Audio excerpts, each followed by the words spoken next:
ஓம் மகாலட்சுமியை நமஹ. ஓம் மகாலட்சுமியை போற்றி.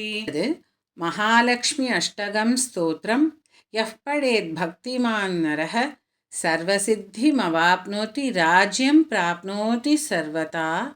ஏககாலே படே நித்யம் மகாபாபவிநாசனம் द्विकालं यः पठेन्नित्यं धनधान्यसमन्वितः त्रिकालं यः पठेन्नित्यं महाशत्रुविनाशनं மகாலட்சுமீர்பவேநித்யம் பிரசன்ன வரதா சுபா. இப்போ இதனுடைய அர்த்தம் என்ன அப்படின்னா, யார் ஒருத்தர் இந்த மந்திரத்தை, இந்த அஷ்டகத்தை, இந்த மகாலட்சுமி அஷ்டகத்தை பக்தியோட தினமும் பாராயணம் செய்கிறார்களோ அவர்களுக்கு சகல விதமான சம்பத்துக்களை, சகல விதமான செல்வங்களையும் பெற்று அந்த மகாலட்சுமி தாயின் காலடியை அடைவார்கள் அப்படிங்கிறது தான் இந்த ஸ்லோகானுடைய முதல் பாதியினுடைய அர்த்தம். அடுத்ததுன்னா, இந்த ஸ்லோகத்தை ஒரு முறை சொன்னால், ஏககாலே படேன் நித்தியம் அப்படின்னா ஒரு தடவை சொன்னால், அதாவது காலையில் மட்டும் சொல்லிட்டு வந்தால் அனைத்து பாவங்களும் நீங்கும். இந்த ஸ்லோகாவை காலையில் ஒரு முறை சொன்னால் அனைத்து பாவங்களும் நீங்கும்.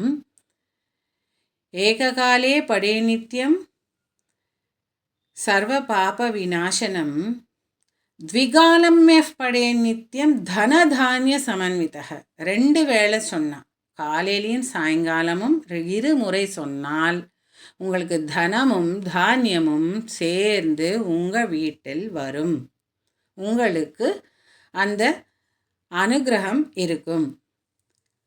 திரிகாலம் படே நித்தியம் மகா சத்ரு விநாசனம். உங்களுக்கு சத்ருக்கள் இருந்தால் இந்த ஸ்லோகத்தை 3 தடவை நீங்கள் சொன்னீங்கன்னா, ஒரு நாளைக்கு நீங்கள் 3 தடவை இதை சொல்லிகிட்டே வந்தீங்கன்னா கண்டிப்பாக உங்களுக்கு எதிரிகளே இல்லாமல் பண்ணிடுவாங்க. அந்த மகாலட்சுமி தாயானாலும் உங்களுக்கு எதிரிகளே இல்லாமல் பண்ணிடுவாங்க. அவங்கெல்லாம் அழிஞ்சு போயிடுவாங்க, அந்த எதிரிகள் எல்லாம். ஸோ தினம் நாம் இதை கூறி வரும்போது நமக்கு என்ன கிடைக்கும்? அந்த மகாலட்சுமியினுடைய பரிபூர்ணமான அருள் பொங்கிய அந்த சாந்த வடிவத்திலான அந்த மகாலட்சுமியுடைய அருள் நமக்கு கிடைக்கும்.